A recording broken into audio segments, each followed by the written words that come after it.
રાજકોટ જિલ્લામાં વ્યાજખોરો વિરુદ્ધ પોલીસનું અત્યાર સુધીનું સૌથી મોટું ઓપરેશન હાથ ધરાયું.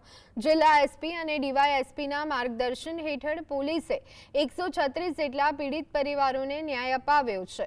ગોંડલ તાલુકાના વાસાવડ ગામે રહેતા અશફાક હનીફભાઈ સલાટ અને કાળુ સલાટ લોકો પાસેથી ભારે વ્યાજ વસૂલી ધમકીઓ આપતા હોવાનું સામે આવ્યું છે.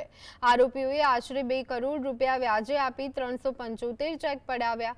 પોલીસે બંને વ્યાજખોરોને ઝડપી પાડ્યા છે અને 100થી વધુ પરિવારોને સિક્યુરિટી તરીકે જમા કરાવેલા ચેક પરત અપાવ્યા છે. આરોપીઓ 3 થી 10% સુધી વ્યાજ વસૂલતા હોવાનું તપાસમાં સામે આવ્યું છે.